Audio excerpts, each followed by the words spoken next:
तो यही वजह है कि मैंने डिसाइड किया कि multi functional head care apparatus का ऑलरेडी एक ट्रेनिंग मेरे यूट्यूब चैनल पे उपलब्ध है, लेकिन कुछ और चीजें हैं जो ब्रशअप करने के लिए एज ए थेरेपिस्ट, अगर आप किसी पेशेंट को अपने यूज के लिए, सिंगल यूज के लिए, तो इसको ले लो और दो इसका जो पीडीएफ है वो पढ़ लो, तो आप समझ जाएंगे कि हाँ, मैं इसको कैसे यूज कर सकता हूँ, इसके बेनिफिट्स कैसे ले सकता हूँ।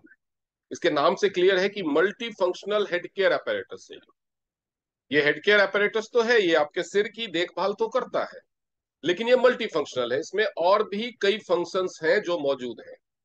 तो आज हम समझेंगे कि वो मल्टी फंक्शंस क्या क्या है, इसको कैसे कैसे इस्तेमाल करना है, किन परिस्थितियों में ये फायदा देता है, किन परिस्थितियों में ये बहुत ज्यादा फायदा देता है। तो ये सारी चीजें हम आज समझेंगे multi functional head care apparatus के बारे में, और इसको नाम दिया गया द पावर ऑफ हेल्थ, स्वास्थ्य की ताकत। आइए शुरू करते हैं कि अगर आपको इन सब में से कोई भी लक्षण कभी भी महसूस हुआ है, have you ever experience the following symptoms? Chronic fatigue, आप बहुत ज्यादा थकान महसूस करते हो। मसल पेन, मतलब आपके मसल्स में दर्द रहता हो, गर्दन में दर्द हो गया या कमर में दर्द हो गया, इस तरह की चीजें, जकड़न जैसी महसूस होना। डिजीनेस, हेडेक या मेमोरी लॉस। मेमोरी लॉस मतलब ऐसे नहीं कि आप 5 साल पहले क्या हुआ था कंप्लीटली भूल गए, चाबी यहां रखी और भूल गए, अभी किसी ने आपको कुछ बताया करने के लिए, या आप कुछ सोच करके घर से निकले लेकिन बाहर निकल के भूल गए कि क्या काम से निकले थे। तो ये इस तरह की memory loss. Headache, frequent headache होना। उसके बाद नर्वसनेस, एंजाइटी, इंसोम्निया, नींद नहीं आने की प्रॉब्लम, और हेयर लॉस, बाल झड़ना। उसके बाद स्टैग्नेशन ऑफ की एंड ब्लड, मतलब आपके जो ब्लड का सर्कुलेशन है वो बस पूरे शरीर में एक जो यूनानिमस फ्लो जिसका बोल सकते हैं आप, वो नहीं हो रहा। कहीं कहीं पे वो ब्लड का फ्लो जो है वो स्टैग्नेशन हो रहा है, यानी जो की का फ्लो है वो ब्लड को रेगुलेट नहीं कर पा रहा, और ब्लड का फ्लो की को रेगुलेट नहीं कर पा रहा, पुश नहीं कर पा रहा। तो ये सारी चीजें। हाई ब्लड प्रेशर, आपका ब्लड प्रेशर बढ़ा हुआ हो, लिपिड लेवल, जैसे लिपिड प्रोफाइल टेस्ट हम कराते हैं तो वो हाई आए। और सीवीडी यानी क्रॉनिक वस्कुलर डिजीजेज, हार्ट से रिलेटेड समस्या है, कार्डियोवास्कुलर डिजीजेस, सॉरी क्रॉनिक बने बोलो कार्डियोवास्कुलर डिजीजेज। तो और इसके अलावा जो आखिर में metabolic diseases such as diabetes, gout, ये सारी चीजें अगर ये आजकल बहुत ज्यादा हो रहे हैं। क्रॉनिक फटीग का मतलब होता है कि आप हमेशा, ऐसे लग रहा है जैसे युगों युगों से थके हुए हैं आप काम कर लिया तो थक, तो काम करने के बाद तो ऑलमोस्ट हर कोई थकता है, लेकिन काम नहीं किया तो भी आप थके हुए हैं। तो ऐसे में क्या हो सकता है, जैसे अब सो के उठता है इंसान और 10 मिनट के बाद उसको लगने लगता है कि मैं थका हुआ हूं। मसल पेन, कोई चोट लग गई, कुछ आपने भारी काम कर लिया तो मसल्स में पेन हो, या ज्यादा दौड़ भाग कर लिया तो समझ में आता है। अब कंप्यूटर में बैठ करके 1-2 घंटे काम करते हैं, या इवन आप जूम मीटिंग अभी अटेंड कर रहे हैं, थोड़ी देर आप 1-1.5 घंटे की ये जूम मीटिंग अटेंड करेंगे, और उसके बाद अगर आपको लगने लगे कि आपको मसल पेन हो रहा है, कमर अकड़ गई, गर्दन में दर्द होने लगा, तो ये सारी चीजें जो है ये आजकल कॉमन हो गई है, लोगों को होने लगी है। तो जब ये कॉमन प्रॉब्लम्स हो गई हैं तो इसका सोल्यूशन भी होना चाहिए। स्टैग्नेशन, अब क्योंकि सीडेंट्री लाइफस्टाइल है तो ब्लड का सर्कुलेशन स्लो डाउन होना नॉर्मल सा फेनोमेनन है। लोगों को नर्वसनेस होना, कोई भी छोटी मोटी चीज होती है तो लोग घबरा जाते हैं। एंजाइटी, किसी भी चीज के लिए बहुत ज्यादा आतुर हो जाना। नींद नहीं आने की प्रॉब्लम बहुत ही कॉमन है, और इवन कम उम्र के बच्चों में आपने देखा होगा, स्कूल के बच्चों में सुसाइडल टेंडेंसीज बढ़ रही हैं। हेयर लॉस, बहुत कम उम्र में हेयर लॉस होने लगता है। तो ये सारी चीजें बढ़ रही हैं। अभी डायबिटीज, कहा जाता था कि इंडिया डायबिटीज की कैपिटल है और 25% लोग डायबिटिक हैं, लेकिन रियल डेटा अगर आप सुनेंगे तो घबरा जाएंगे, लगभग 41% लोग अभी डायबिटिक हो चुके हैं, या प्री डायबिटिक मिक्स कर। तो ये एक अलार्मिंग सिचुएशन है। In terms of soothing mind and body, refine health problems, what you need is a health care device. अगर आप इन सब चीजों से बच के रहना चाहते हैं, और चाहते हैं कि अगर आप आपका जो ब्रेन है सबसे मेन है हमारे बॉडी का, पूरा नर्व सेंटर, पूरा कंट्रोल सेंटर, हमारे ब्रेन पूरी बॉडी के फंक्शन को रेगुलेट करना, कंट्रोल करना, चाहे वो मेटाबॉलिक फंक्शन हो, हार्मोनल फंक्शन हो, फिजिकल फंक्शन हो, मोटर फंक्शन मतलब मूवमेंट्स हो, उसके बाद सेंसरी फंक्शंस हो, कोई भी फंक्शन है उसका जो कंट्रोल रिस्पांस, ये सारा काम किसका है? वो ब्रेन का है। तो ब्रेन आपका जितना शांत रहेगा, जितना काम रहेगा, उतना आपकी बॉडी का फंक्शन अच्छा होगा। कि सिर्फ ब्रेन की हेल्थ या ब्रेन का कामनेस या ब्रेन को एकदम पीस की स्थिति में होना, ये केवल मानसिक सेहत के लिए जरूरी नहीं है, ये शारीरिक सेहत के लिए भी जरूरी है। क्योंकि शरीर के सारे फंक्शंस, आपने खाना खाया वो डाइजेस्ट होगा, डाइजेशन के लिए शरीर में बहुत सारे एंजाइम्स का प्रोडक्शन जरूरी है, बहुत सारे एसिड्स का प्रोडक्शन जरूरी है। तो बहुत सारे एंजाइम्स, बहुत सारे हार्मोन्स के लिए हमारे शरीर में अलग अलग बहुत सारे ग्लैंड्स हैं। जो हम भूख लगती है, खाने के बारे में सोचते हैं, तो हमारे मुंह में स्लाइवरी ग्लैंड्स हैं, उससे स्लाइवा निकलना शुरू होता है। फिर वो स्टमक में जाता है, वहां पे कुछ एसिड्स एंजाइम्स निकलते हैं, फिर लिवर में, इंटेस्टाइन में। तो ये सारा जो कंट्रोल करता है वो ब्रेन हमारा करता है। सोचिए, अगर आपका ब्रेन पीसफुल नहीं है तो वो ठीक से कमांड नहीं दे पाएगा उन ग्लैंड्स को कि क्या एंजाइम या क्या एसिड रिलीज करना है, तो आपका डाइजेस्टिव सिस्टम खराब हो जाएगा। तो वैसे ही हमारा किडनी है, ब्लड के फिल्ट्रेशन का काम करता है, लेकिन ब्लड के फिल्ट्रेशन के लिए उसको बहुत सारी चीजें प्रोड्यूस करनी पड़ती है। वो कमांड उसको हमारा ब्रेन देता है। हमारा हाथ है, पैर है, हमारी आंखें हैं। तो ये सारी चीजें जो ब्रेन से कंट्रोल होती है, अगर ब्रेन आपका पीस ऑफ माइंड नहीं है, आपको अगर आपका ब्रेन पीसफुल नहीं है, तो आपके शरीर का जो फिजिकल हेल्थ है, मेंटल हेल्थ तो अफेक्ट होगा ही, जो फिजिकल हेल्थ है वो भी ड्रास्टिकली अफेक्ट होगा। तो अपने हेल्थ प्रॉब्लम्स को रिफाइन करने के लिए, आप सब जानते हैं और टीसीएम में हम वही पढ़ते हैं, TCM is all about enhancing the body's mechanism of self relief, self healing. जो हमारी बॉडी की कैपेसिटी है अपने आप को ठीक करने की, उसको इनहैंस करना ही टीसीएम है, ट्रेडिशनल चाइनीज मेडिसिन। तो टीसीएम में ब्रेन को बहुत ज्यादा इंपॉर्टेंस दिया गया है, क्योंकि ब्रेन को सब पता है हमारी बॉडी में क्या प्रॉब्लम होती है, कैसे होती है, और उसको कैसे ठीक करना है, ब्रेन को सब पता है। ब्रेन उसको ठीक तब नहीं कर पाता जब ब्रेन की कैपेसिटी के बियॉन्ड चला जाता है प्रॉब्लम्स। कैपेसिटी मतलब एक टाइम में शरीर में आपको बहुत सारी प्रॉब्लम्स आ गई, या ब्रेन को उनको ठीक करने के लिए जो जो चीजें चाहिए, जैसे ब्रेन अगर किसी ऑर्गन को ठीक करना चाहता है तो वहां ब्लड सर्कुलेशन को और एनर्जी के फ्लो को बढ़ाएगा। अब एनर्जी का फ्लो बढ़ाया नहीं, लेकिन ब्लड फ्लो बढ़ाया, लेकिन ब्लड फ्लो बढ़ाएगा तो क्या करेगा, ब्लड तो सिर्फ कैरियर है।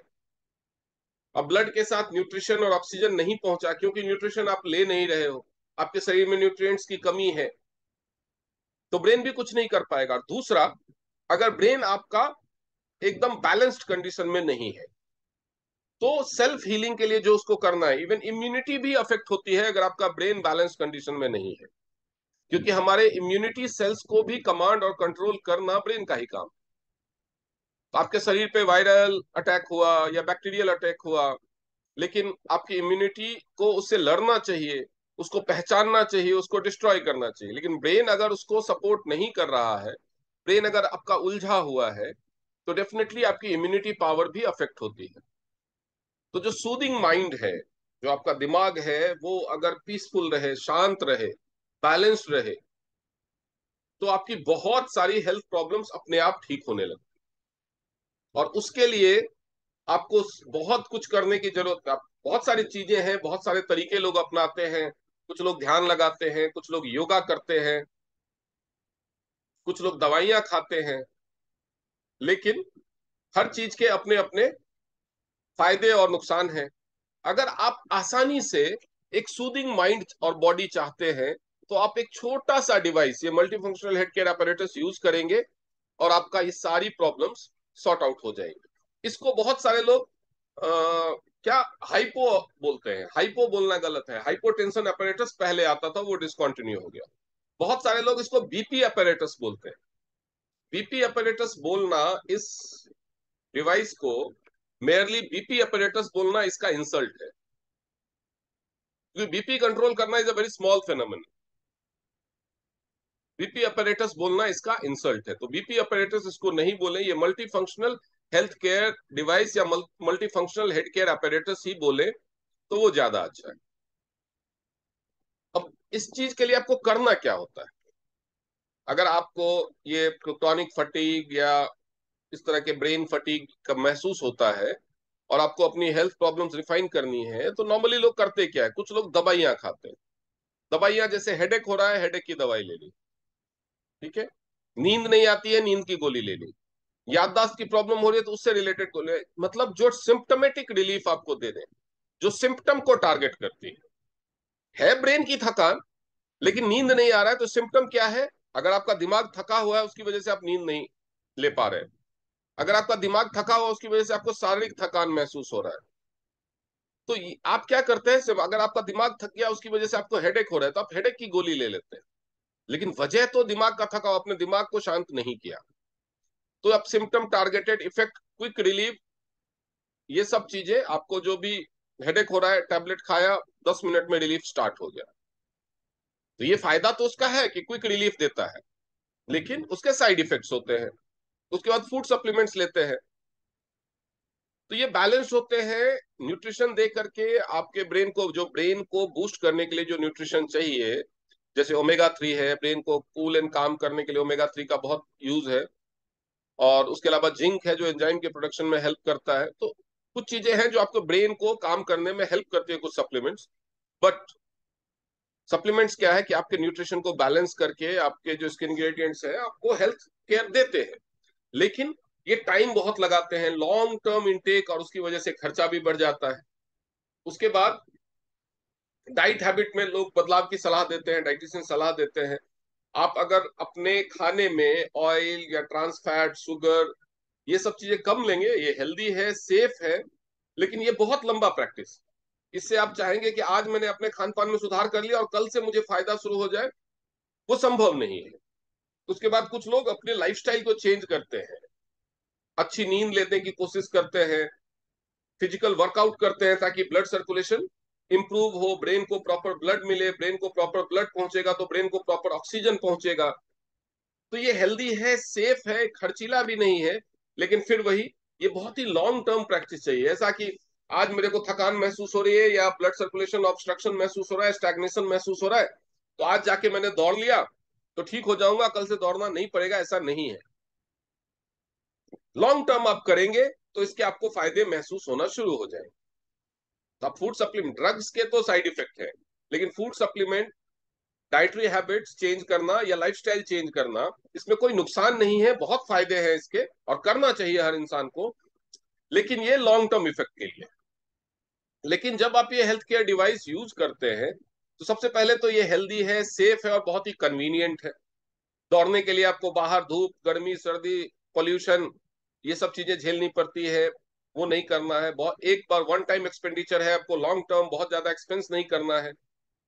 उसके बाद ये आपकी बॉडी और माइंड को बहुत जल्दी रिलैक्स कर देता है, क्विकली लूज एंड मतलब लूज कर देता है, वैसा नहीं है, लूज का मतलब रिलैक्स कर देता है आपके मसल्स के, जो ब्रेन मसल्स के जो फटीग है, ब्रेन फटीग का मतलब एक्चुअली ब्रेन मसल्स का फटीग, उसको रिलैक्स कर देता है और थकान को दूर भगाता है। अगर आपका ब्रेन तरोताजा है, दिमाग अगर आपका तरोताजा है, तो फिजिकल फटीग उतनी मायने नहीं रखती, फिजिकल फटीग तुरंत। लेकिन अगर आपका दिमाग थका हुआ है तो फिजिकली आप बिल्कुल भी थके नहीं हुए हो तो भी आप थका हुआ महसूस करते हैं।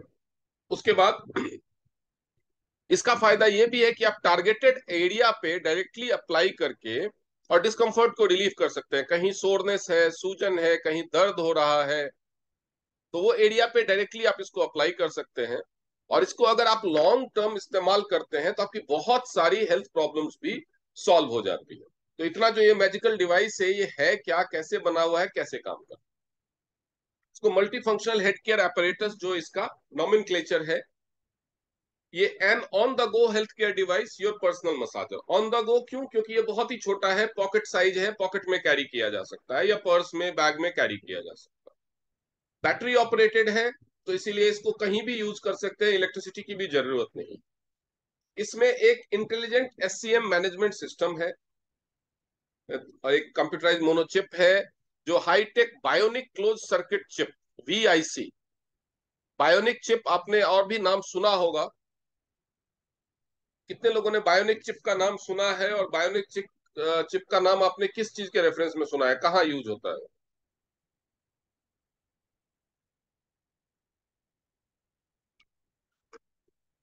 किसी ने नहीं सुना? किसी ने अगर सुना है तो हैंड रेज कीजिए।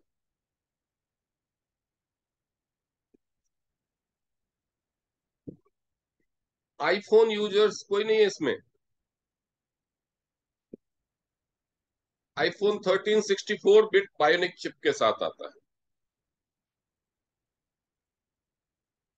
ये बायोनिक चिप एक बहुत ही एआई का बहुत ही एडवांस नमूना है, जो बहुत सारे फंक्शंस, जैसे ह्यूमन ब्रेन में सोचने की और प्रोसेस करने की क्षमता होती है, वैसे ही इसमें आईपैड में, आईफोन में, ये सब में बायोनिक चिप यूज होता है। तो इसमें भी एक बायोनिक चिप का इस्तेमाल किया गया है, और जो कि बहुत ही हाईटेक बायोनिक चिप है। और इसके अलावा इसमें बायो इलेक्ट्रिसिटी फ्लो को कंट्रोल और रेगुलेट करने का मैकेनिज्म है। इसमें लेजर, लो इंटेंसिटी लेजर या फार इंफ्रारेड कह सकते हैं उसको, उसका फंक्शन है। इसके अलावा मसाज फंक्शन, ये तीन फंक्शन इसमें एक ही डिवाइस में है। अब समझेंगे कि बायो इलेक्ट्रिसिटी क्या है।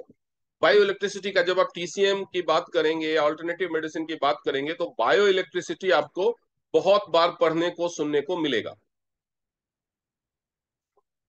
तो बहुत ही हमारे शरीर के, हमारी जो जिंदगी चलती है, हमारी जिंदगी में बहुत सारी घटनाएं जो हमारे शरीर में, जीवन में भर चलती रहती है, उसमें से बहुत सारी घटनाएं कंट्रोल होती है इलेक्ट्रिसिटी के फ्लो से, इलेक्ट्रिक चार्जेस के मूवमेंट से। क्योंकि हमारा जो शरीर है वो सेल्स का बना हुआ है, और सेल्स के अंदर आप समझते हैं प्रोटॉन और इलेक्ट्रॉन होता है, हर सेल चार्ज होता है। तो जितने भी हमारे शरीर में प्रक्रिया, क्योंकि हमारे शरीर के सारे ऑर्गेन जो है, उनका जो बेसिक स्ट्रक्चर है वो सेल्स का है, और सेल्स का न्यूक्लियस होता है, उसमें प्रोटॉन और इलेक्ट्रॉन होता है। तो ये जो इलेक्ट्रिक चार्जेस का जो मूवमेंट है या जो फ्लो है, वो हमारे शरीर के या हमारी लाइफ के बहुत सारे फेनोमेनन को कंट्रोल करता है। There is a potential difference between the inside and outside of human cell.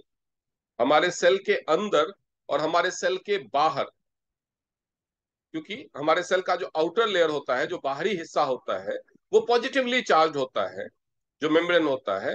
और जो अंदर जो कोर होता है, वो अंदर का जो मेम्ब्रेन होता है वो नेगेटिवली चार्ज होता है, जिसको आप धनायन, ऋणायन, प्रोटॉन, इलेक्ट्रॉन ये सब के रूप में समझते हैं। आपने अगर केमिस्ट्री पढ़ी है तो आपने पढ़ा होगा। The occurrence of abnormal bioelectricity leads to the pathological change। जब ये दोनों बैलेंस्ड होने चाहिए, एक दूसरे को बैलेंस करने चाहिए, कि बाहर का जो सेल का जो बाहरी हिस्सा है वो जो पॉजिटिवली चार्ज है, और जो अंदर का हिस्सा है वो जो नेगेटिवली चार्ज है, वो दोनों बैलेंस की कंडीशन में होनी चाहिए। अगर ये बैलेंस बिगड़ता है, यानी पॉजिटिव चार्ज बाहर बढ़ गया या अंदर नेगेटिव चार्ज बढ़ गया, या पॉजिटिव चार्ज बाहर घट गया या अंदर नेगेटिव चार्ज घट गया, तो ये बैलेंस खराब होगा। तो ये जब बैलेंस बिगड़ता है, तो ये हमारे शरीर में पैथोलॉजिकल चेंजेस शुरू कर देते हैं। पैथोलॉजिकल चेंजेस, तो पैथोलॉजिकल चेंजेस क्या क्या होता है? What is pathology?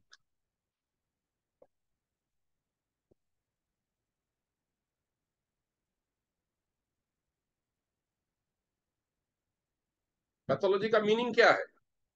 बहुत सारे आप पैथोलॉजी का टेस्ट वेस्ट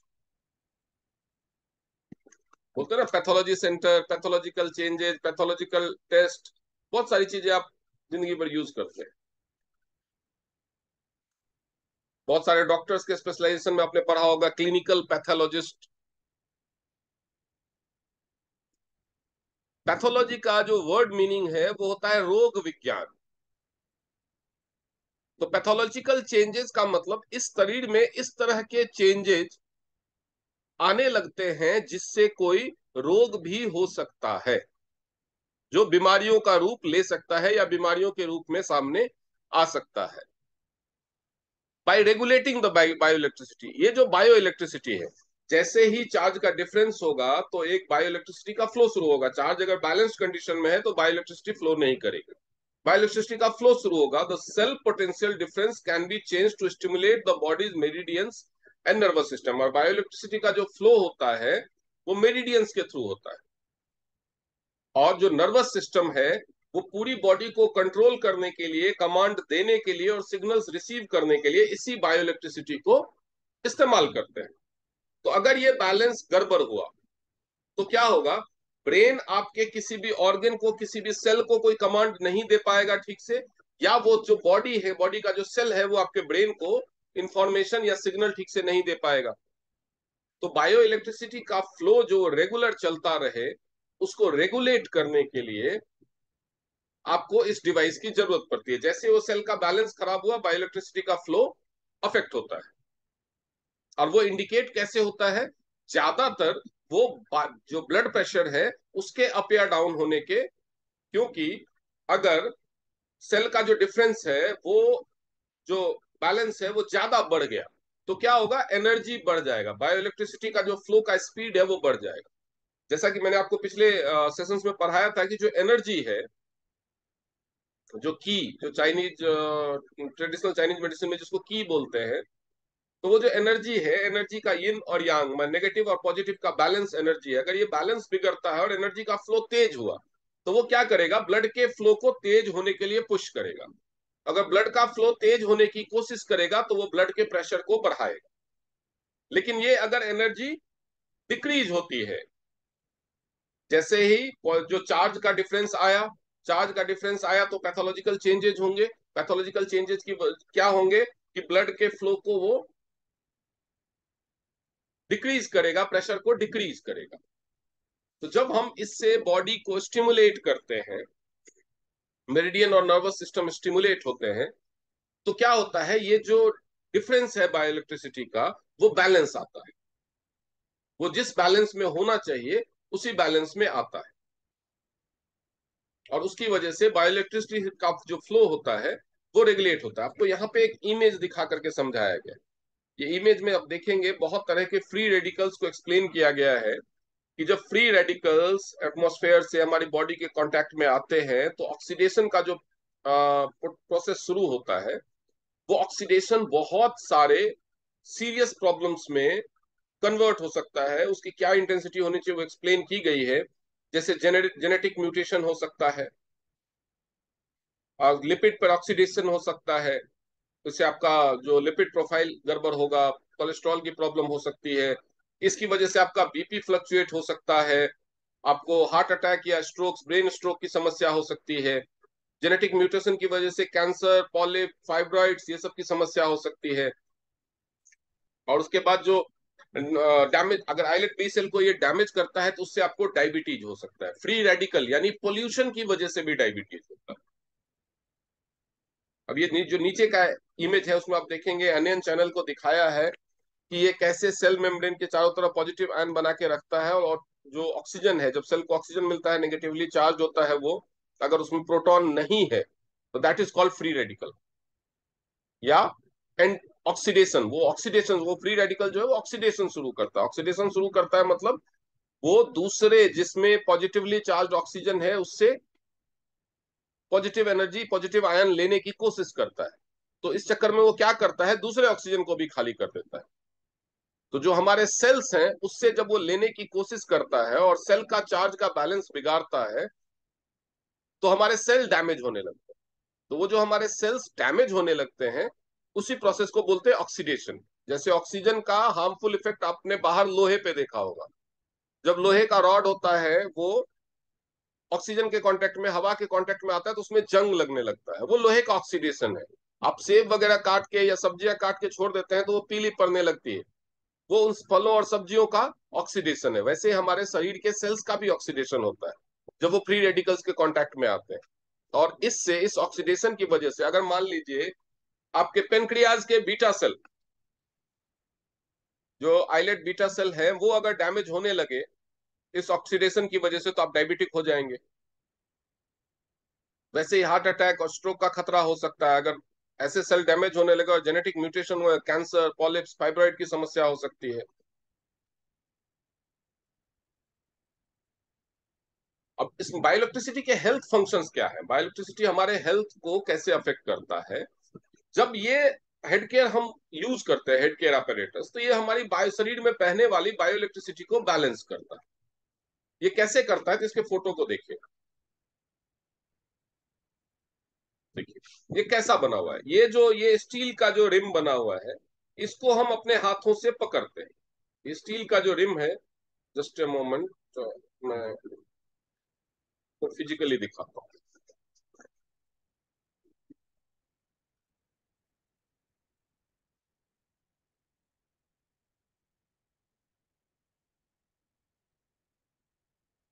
ये देखिए, ये है multi functional head care apparatus।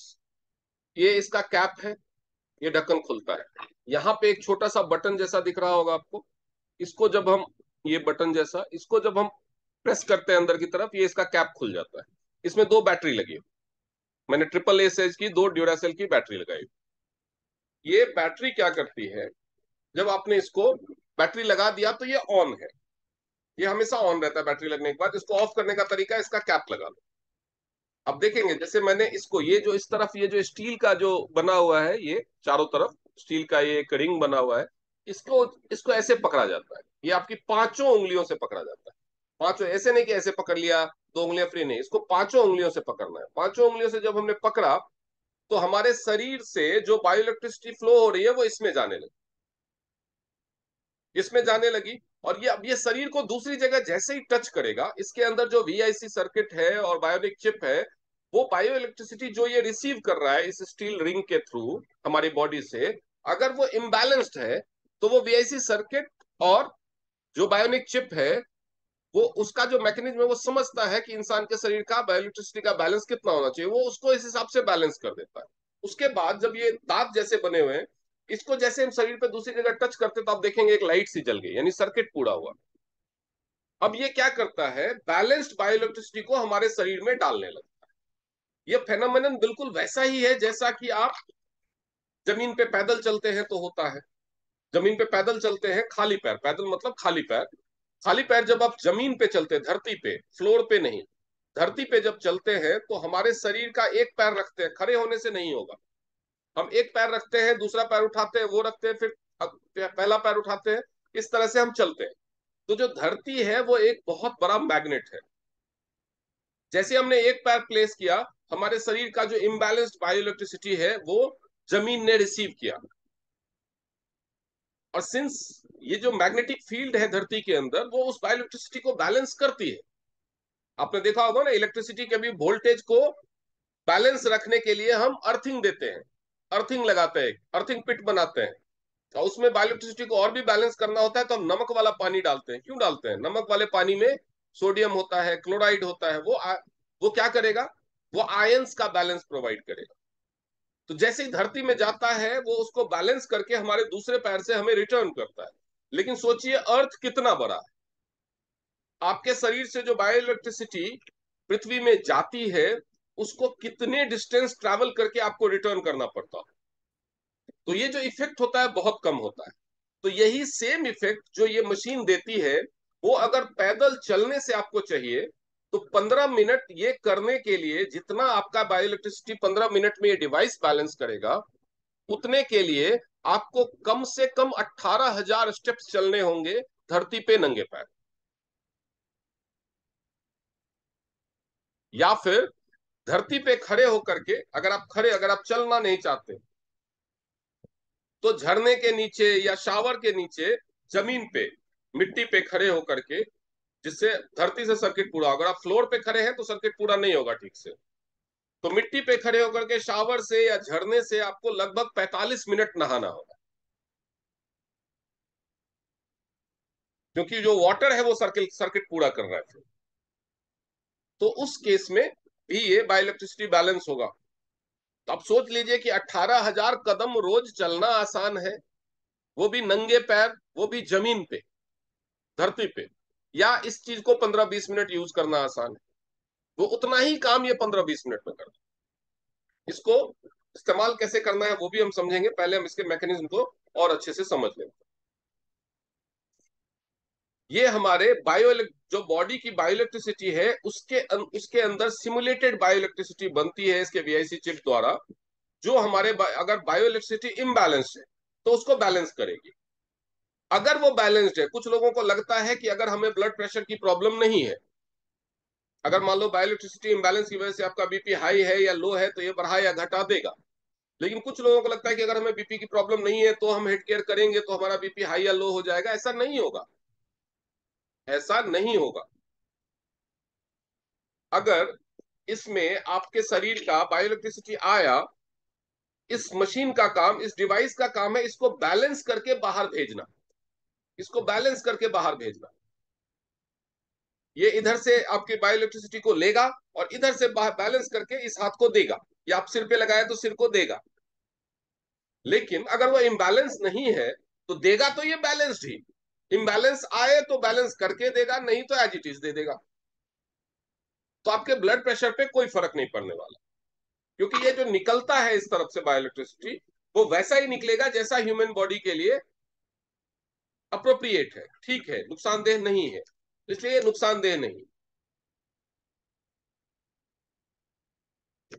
Simulate bioelectricity. By simulating bioelectricity, the cell potential difference is changed to stimulate the body's meridians and nervous system, thereby improving related health problems. Low intensity laser, इसमें जो low intensity laser function है, ये जो लाल बत्ती जल रही है इसमें, आप अगर इसको देखेंगे तो देखेंगे इसमें छोटे छोटे बीच में बल्ब बने हुए हैं, 5, जो सेंटर में जो 5 बने हुए हैं वो बल्ब है। तो वो जैसे ये टच होता है, देखते हैं, ये उसमें लाल बत्ती, देखा, सर्किट पूरा हुआ, लाल बत्ती जली, हटा दिया मैंने, 5 बत्ती जलेगी, देखो। तो ये जो लाल कलर जल रहा है वो लो इंटेंसिटी लेजर लाइट्स या फार इंफ्रारेड, इंफ्रारेड लाइट रेड होती है, इसको फार इंफ्रारेड FIR भी बोलते हैं। तो ये जो लाइट है उसका भी फंक्शन है इसमें। तो जो लो इंटेंसिटी लेजर है, the application of low intensity light irradiation on human skin and acu point, हमारे बॉडी में जितने भी एक्यू पॉइंट्स हैं उन पे, और जो हमारा स्किन है, उन दोनों को ये पेनिट्रेट करता है, इसकी पेनिट्रेशन पावर होती है। ठीक है, बहुत सारे आपने ट्रीटमेंट्स के बारे में सुने होंगे, लेजर थेरेपी, आंखों का इलाज होता है, बालों का इलाज होता है, कैंसर का इलाज होता है, बहुत सारी चीजों का लेजर थेरेपी से। तो अलग अलग इंटेंसिटी की लेजर लाइट्स उसमें इस्तेमाल की जाती है। तो ये बहुत ही लो इंटेंसिटी का लेजर इसमें इस्तेमाल किया गया है, जो हमारी स्किन के लिए, हमारी बॉडी के लिए सेफ है, through a series of photochemical reactions. आप लोग ये फोटोकेमिकल, फोटो मीन्स प्रकाश, फोटोसिंथेसिस आपने सुना होगा ना, प्रकाश संश्लेषण।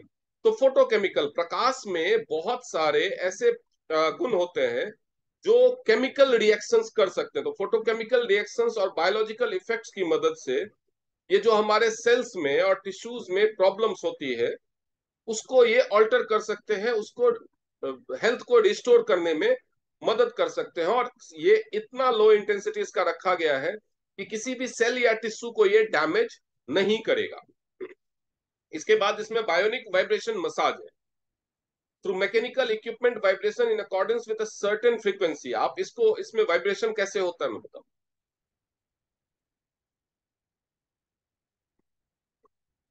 ये जो वाइब्रेशन है, ये आप देखेंगे यहाँ पे एक ऑन ऑफ बटन लिखा हुआ है। मशीन तो हमेशा ऑन ही रहती है, ढक्कन निकाला, अगर बैटरी लगा हुआ है, ढक्कन निकाला, मशीन ऑन है। ये जो ऑन ऑफ बटन है, ये वाइब्रेशन ऑन ऑफ करने के, वाइब्रेशन, इसको अगर आप लॉन्ग प्रेस करके 3-4 सेकंड रखेंगे तो ये वाइब्रेशन ऑन होगी। ये वाइब्रेशन अभी आपको फोटो में तो वाइब्रेशन, लेकिन अगर इसको मैं टेबल पे रख दूं तो ये वाइब्रेशन, आप, आवाज भी नहीं आती, बहुत कम साउंड देता है, तो ये वाइब्रेशन इसमें होता है। तो इसमें वाइब्रेशन के 2 मोड है। अब ये, इसको मैंने लॉन्ग प्रेस करके रखा, इसका वाइब्रेशन ऑन हो गया। ये वाइब्रेशन एक ही टाइप से नहीं होगा, इसमें वाइब्रेशन के अलग अलग मोड है, कभी जल्दी जल्दी होने लगा, कभी लंबे स्पेल में होगा, कभी बहुत छोटे छोटे फ्रीक्वेंसीज में होगा। इसके बाद इसमें वाइब्रेशन का दूसरा मोड है, इसको एक बार क्लिक कर देना है तो ये कॉन्टिन्यूअस वाइब्रेशन होगा, स्ट्रॉन्ग वाइब्रेशन बोलते हैं इसको, कॉन्टिन्यूअस और इंटरमिटेंट। और इसको फिर लॉन्ग प्रेस करके अगर रखेंगे 3-4 सेकंड तो ये बंद हो जाएगा, वाइब्रेशन बंद हो जाएगा, मशीन तो चालू। तो ये जो वाइब्रेशन फंक्शन है, उसमें जो तरह तरह के मोड्स चेंज होते हैं, वो भी वो बायोनिक चिप से कंट्रोल होता है, जो AI के थ्रू डिजाइन किया गया है। तो through mechanical equipment vibration in accordance with a certain frequency, उसकी फ्रीक्वेंसी आप देखेंगे कि थोड़ी थोड़ी देर पे बदलती रहती है। Effect on the local body improve circulation, तो जहां पे आप उसको अप्लाई करेंगे वहां पे वो सर्कुलेशन को इंप्रूव करेगा।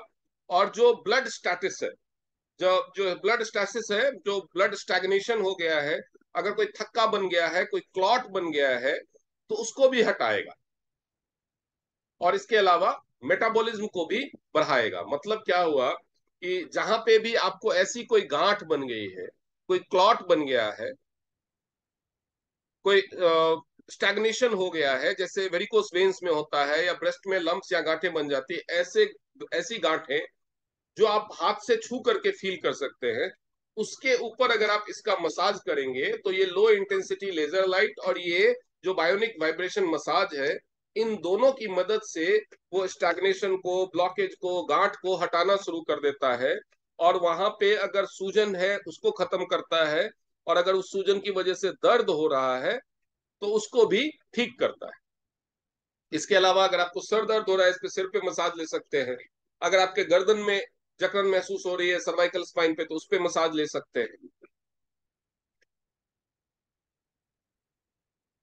ये जो मैंने बताया इसकी संरचना जैसे है। अब इसको आप मसाज कहाँ कहाँ कर सकते हैं, इसको इस्तेमाल कहाँ कहाँ कर सकते हैं? हेड पे तो ये होना ही है, हेड केयर अपरेटस है।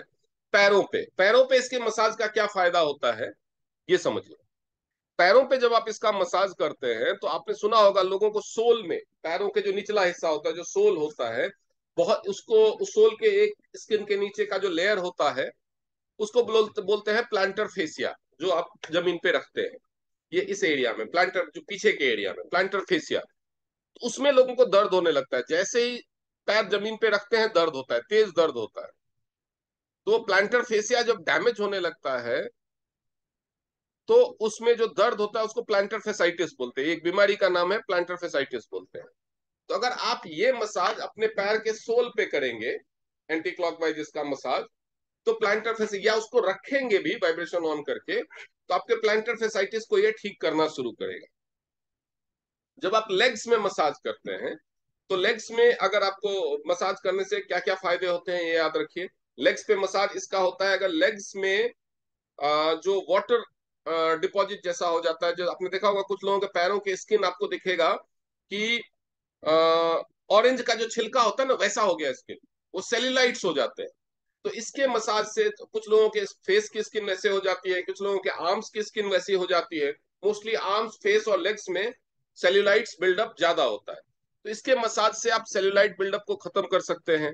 इसके मसाज से आप वेरिकोस वेन्स को ट्रीट कर सकते हैं। वेट लॉस के बाद अगर स्ट्रेच मार्क्स हो गए हैं, या वेट गेन करने से स्ट्रेच मार्क्स हो गए हैं, या फिर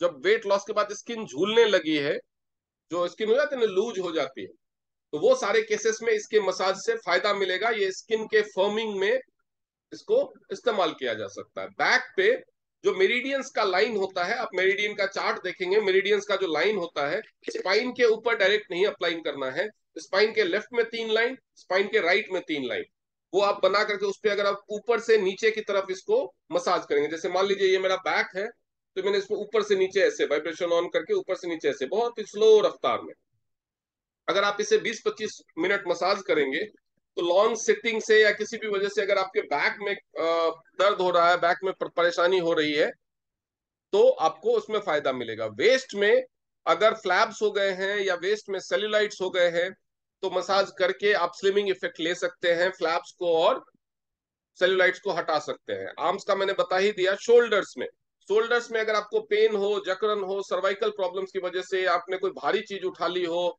या कुछ जिम वगैरह गए हो शुरुआत में, या क्रिकेट खेल लिया हो बहुत दिनों के बाद, तो कंधे में सूजन आ जाती है, दर्द होने लगता है, उससे आपको ये छुटकारा दिलाएगा। सर्वाइकल पेन या नेक पेन के केस में नेक पे जब आप इसका मसाज करेंगे तो ये आपको उससे भी छुटकारा दिलाएगा।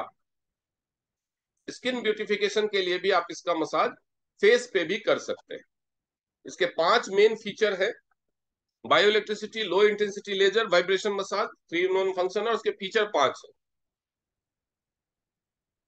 प्रोडक्ट जो है, मटेरियल और इसका जो मैन्युफैक्चरिंग प्रोसेस है, that is in line with international environmental requirements. 360 degree rotating probe, तो ये जो प्रोब है ये चुभता नहीं है, क्योंकि कहीं पे प्रेशर ज्यादा होगा तो ये रोटेट करने लगता है। ये चारों तरफ 360 डिग्री रोटेशन प्रोब है।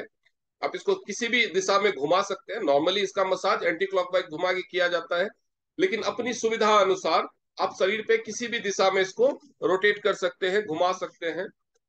इंटेलिजेंट ऑपरेशन, एलसीडी स्क्रीन और कॉम्पैक्ट एंड फैशनेबल डिजाइन। इसको आप देख सकते हैं कि जो सर्टिफिकेट्स मिले हैं, रोडक सर्टिफिकेशन, 2 सर्टिफिकेशन और 1 पेटेंट, सेफ्टी और एनवायरमेंटल फ्रेंडली के लिए इसको पेटेंट भी मिला हुआ है। इसके अलावा इसका सर्टिफिकेशन भी है। अगर आप सर्टिफिकेशन को पढ़ना चाहेंगे तो ये थोड़ा सा ब्लर हो जाता है।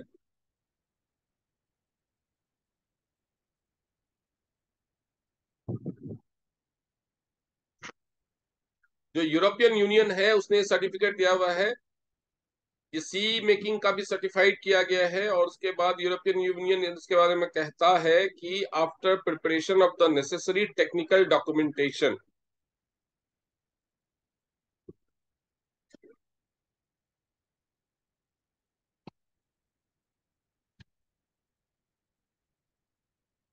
इसी सर्टिफिकेट है यूरोपियन यूनियन के हिसाब से। और इसका मैन्युफैक्चरर आप देख सकते हैं, holder of the certificate is Tianjin Tianshi biological engineering company limited. ये पेटेंटेड है, ये हमारा अपना इन्वेंशन है।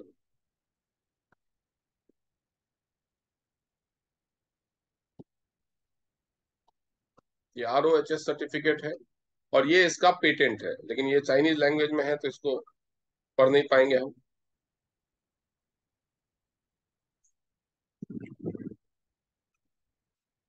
अब इसके साथ क्या क्या प्रोडक्ट कंबाइन करके आप क्या क्या लाभ ले सकते हैं उसका, तो इसमें देखिए फिंगर टिप मसाज। अगर आप इसे उंगलियों पे, ये ऐसे उंगलियों पे भी इसकी इसके मसाज का थेरेपी ले सकते हैं, उंगलियों पे रख सकते हैं पांचों फिंगर, एक तरफ से पांचों उंगलियों से इसको उसको जो रिंग है मेटल रिंग उसको पकड़ा, दूसरी तरफ पांचों उंगलियां इसके, जो प्रोब भी है आप देखेंगे, अगर आप इसका प्रोब देखेंगे तो ये भी एक दो तीन चार पांच बना, तो पांचों उंगलियां इस पांचों ऐसे रखेंगे कि पांचों को टच करें, ऐसे इसको प्लेस करना है, एक दो तीन चार और पांच, ऐसे इसको प्लेस करना है और यहाँ पे पांचों पे रखना है। तो उससे आपको क्या क्या एडवांटेजेस मिलेंगे वो आप समझिए। Hold the metal ring with one hand and other hand with five fingers naturally separated and place the fingertips on the top of the probe. Stay for 3 to 5 minutes. अगर आप ऐसे 3 से 5 मिनट रखते हैं तो आपका जो ब्लड वेसल्स है वो डायलेट होगा और ब्लड प्रेशर रेगुलेट होगा। खास तौर पे जिन लोगों का खून गाढ़ा है, उनको अगर बीपी की प्रॉब्लम है, तो अगर बीपी का डेमो करवाते हैं किसी को, तो सबसे पहले 3 से 5 मिनट ये करवाइए, उसके बाद सिर पे मसाज कराइए। समझ में आया? सेकंड, फिंगर टिप मसाज के साथ साथ ब्लड प्रेशर को रेगुलेट करने के लिए लोगों को आप जो सप्लीमेंट देंगे वो है चिटोसन, OPC प्लस और जिंक कैप्सूल्स। अब इसका हेड मसाज का क्या बेनिफिट्स है?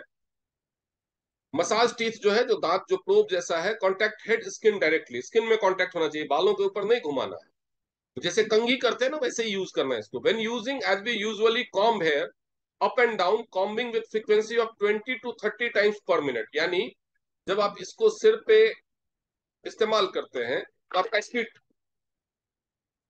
ऐसे कंघी करते हैं ना नॉर्मली, कंघी जैसे नहीं करना, इसका स्पीड 20 to 30, मतलब ये स्पीड होनी चाहिए। This is the speed. ये आपको पीछे तक ले जाने में हार्डली 3 सेकंड का टाइम, ऐसे नहीं 1 सेकंड, ऐसे नहीं करना। और ये एकदम बहुत स्लो सो गए, ऐसे भी नहीं करना। ये this is the speed, this is the speed of doing it, जिससे आपके पूरे शरीर पे आप कम से कम 20 से 30 बार रोटेट कर लें इसको। ठीक है, तो ये इसका तरीका है करने का।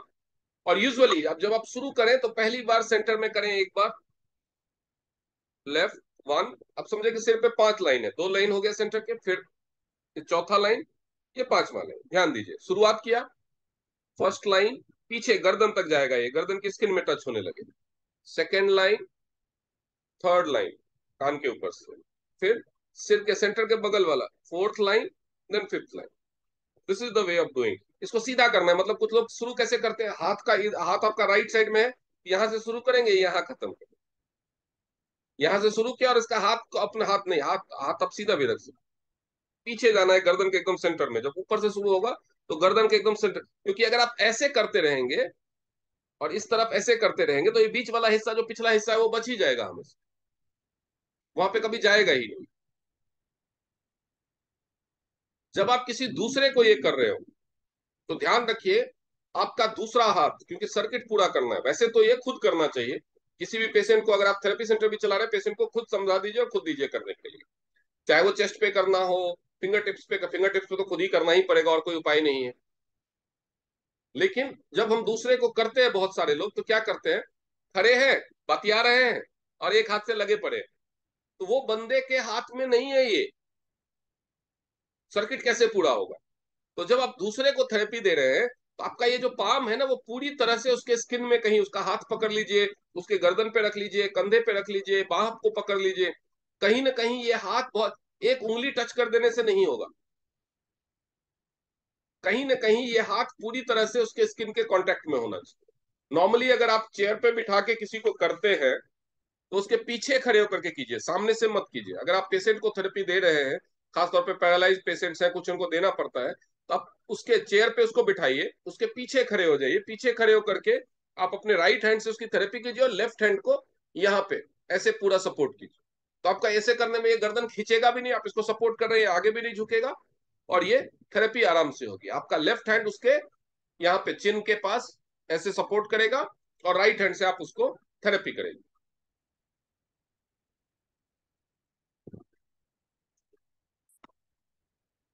इससे क्या क्या फायदे क्या क्या होंगे? ये ब्लड प्रेशर लेवल को रेगुलेट करेगा, लेकिन अगर आप 5-7 मिनट करके छोड़ देंगे तो हो सकता है ब्लड प्रेशर बढ़ जाए, क्योंकि शुरुआत में ये थोड़ा सा ब्लड प्रेशर को इनहेंस करता है, उसके बाद रिड्यूस करता है। रिड्यूस, अगर आपको ब्लड प्रेशर रिड्यूस करना है तो कम से कम 15-20 मिनट इस्तेमाल करें सिर पे। Regulate blood pressure level, regulate brain wave, improve headache dizziness. अगर आपको डिजीनेस हेडेक हो रहा है, तो उसको भी ये, उसमें भी सुधार लाएगा। ऐसा नहीं है कि ये हेडेक की गोली है, ये हेडेक पूरी तरह से ठीक कर देगा, लेकिन आराम दे देगा, बर्दाश्त की, कि आपको गोली ना खानी पड़े, इस लेवल पे ले आएगा। जो ब्रेन का जो वेब लेंथ है, ब्रेन का जो फंक्शनिंग है, ये उसको भी इंप्रूव करेगा, रेगुलेट करेगा। इंटेलिजेंस को इंप्रूव करेगा, आपके ब्रेन की जो प्रोसेसिंग पावर है ना, वो बढ़ा देगा। आपका ब्रेन जल्दी से सोच पाएगा, जल्दी से सूचनाएं समझ पाएगा, जल्दी से प्रोसेस करके डिसीजन ले पाएगा, यानी आपका इंटेलिजेंस लेवल बढ़ेगा, चीजों को अच्छे से याद रख पाएगा। और आपका जो ये स्कैल्प है, स्कैल्प में ब्लड सर्कुलेशन इंप्रूव करेगा, डेड सेल्स हटेंगे स्कैल्प में, जो हेयर रूट्स हैं उसको पूरा ब्लड मिलेगा, जिसकी वजह से रूट्स मजबूत होंगी, और रूट से जो बाल उखड़ने वाली समस्या होती है वो धीरे धीरे कम होनी शुरू हो जाएगी। मेरिडियंस इन हेड हमारे, देखिए ये 5 मेरिडियंस जैसे मैंने बताया, ये 5 में हो। Hold the circuit coil of the apparatus and massage the head 1 to 2 times a day। आपको डेली ये से, अगर आपको ऑप्टिमम बेनिफिट लेना है, तो ये मसाज दिन में 2 बार तो कम से कम होना चाहिए। 1 to 2 times a day, 15 to 30 minutes each time. 15 minute minimum करना है, अगर 30 मिनट्स करें तो और भी अच्छा है। Massage the meridian line of the head first and then massage 2 lines on both sides of the head, a total of 5 lines। ये 5 लाइन, ये हेड मेरिडियन है, इसी के हिसाब से मसाज करना है। ऐसे नहीं कि यहां से शुरू किया और यहां आके खत्म किया, ऐसे नहीं। सेंटर वाला सीधे पीछे गर्दन के सेंटर में आएगा, ये वाला यहाँ पे आएगा। तो वो आपके पेशेंट को भी आपको समझाना है, और खुद भी ये चीज याद रखनी है। तो लोग शुरू करते हैं यहाँ से और खत्म करते हैं यहाँ पे, तो ये गलत है, ये मेरिडियन लाइंस को आप क्रॉस कर रहे हैं। इससे फायदा क्या क्या होगा?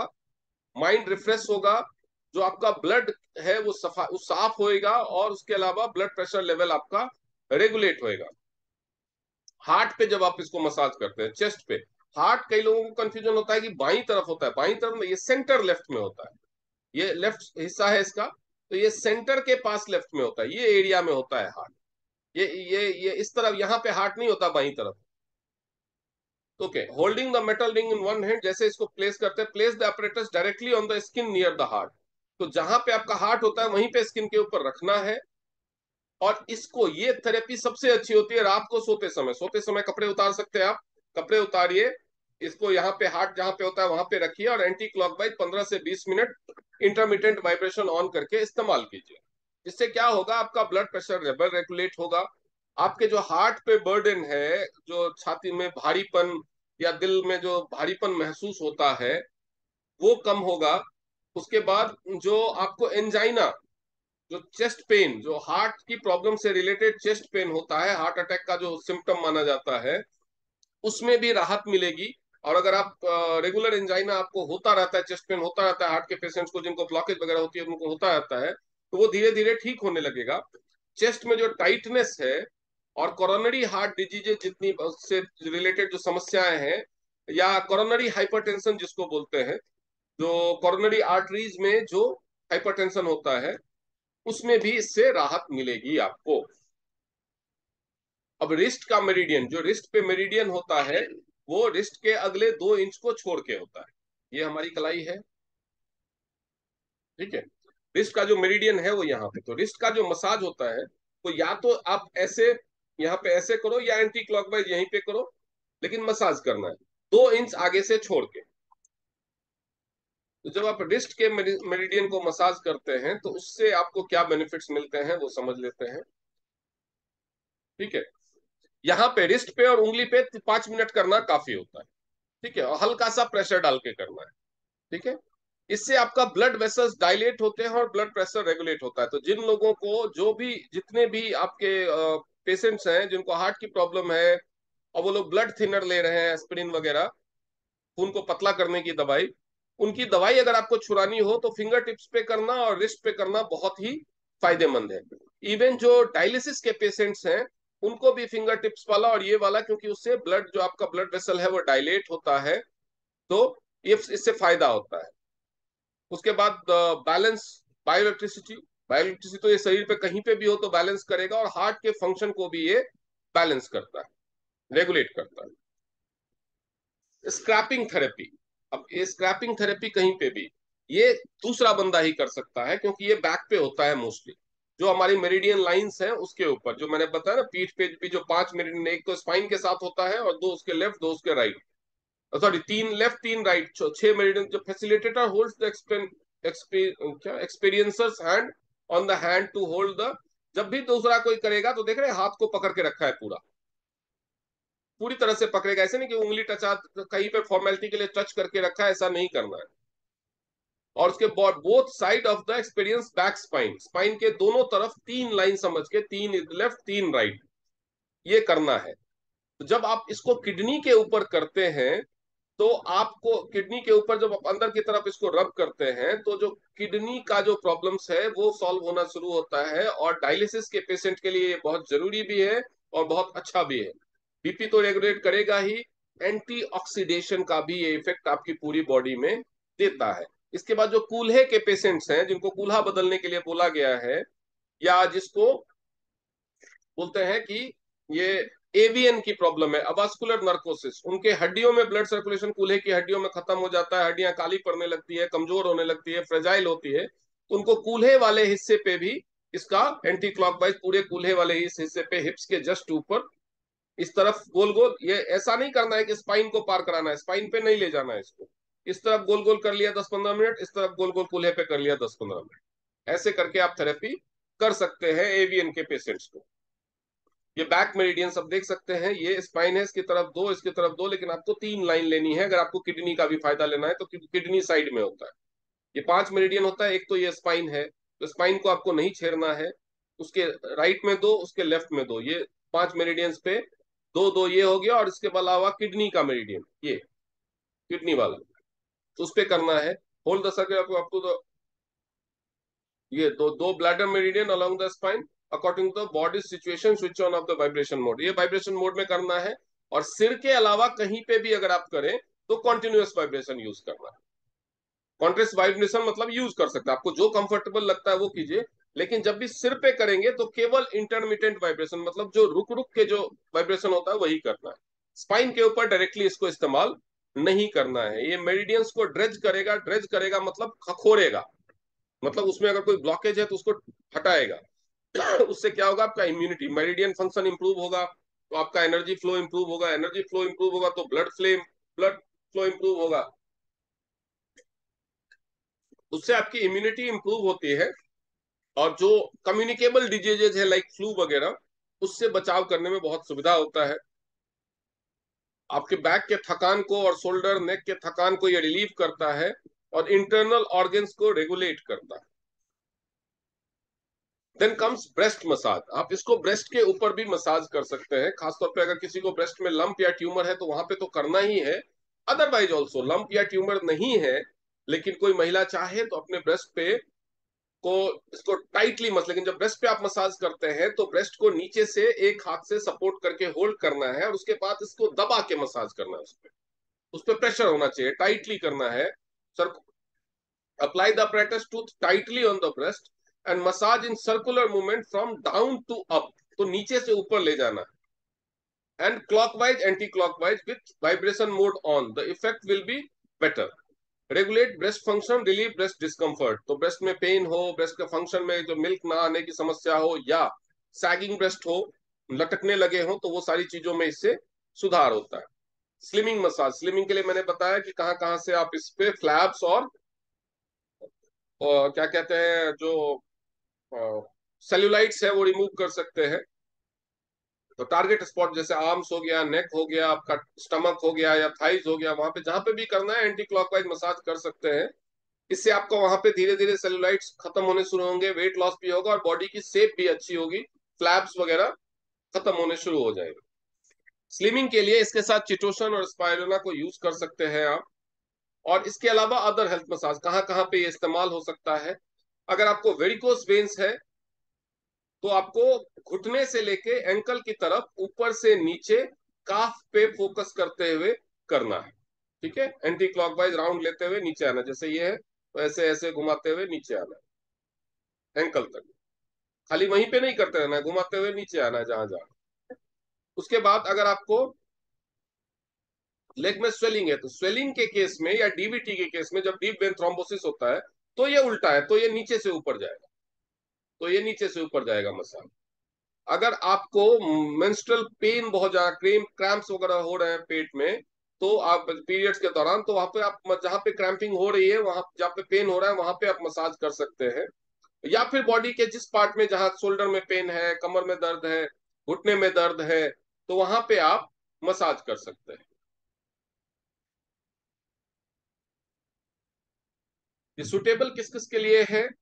People with high work pressure, जो दिमाग का इस्तेमाल काम में बहुत ज्यादा करते हैं, mental tension and excessive brain use, जिनका भी दिमाग हो। तो हम जब इस बिजनेस में हैं, हमारे पास कितने सारे काम होते हैं, हमें सब कुछ सीखना भी है, हमें सब कुछ सिखाना भी है, हमें क्लाइंट्स को एक्सप्लेन भी करना है, टीम को संभालना है, नई टीम बनानी है, नए क्लाइंट्स बनाने हैं, एडवर्टाइजमेंट देखना है, एडवर्टाइजमेंट करना है। तो हमारा ब्रेन हमेशा इंगेज रहता है। तो ये सबसे पहले कम से कम दिन में एक बार 15-20 मिनट अपने सिर पे तो जरूर कीजिए। आप सबके पास ये होगा, क्योंकि मुझे पता है सभी ने ऑफर में ये अचीव कर लिया। कितने लोग हैं यहाँ पे जिनके पास हेड केयर अपरेटस नहीं है, multi functional head care apparatus नहीं है? Please raise your hands. ऐसा नहीं है मैं बोलूंगा आज ही खरीद लो, लेकिन मैं जानना चाहता हूँ कितने लोग हैं जिनके पास नहीं है। एक आध जो नए लोग ज्वाइन हुए हैं, उनके अलावा मुझे लगता है सारे लोगों के पास ये होगा, multi functional head care apparatus. Swati ji, आप न्यू ज्वाइनर हैं?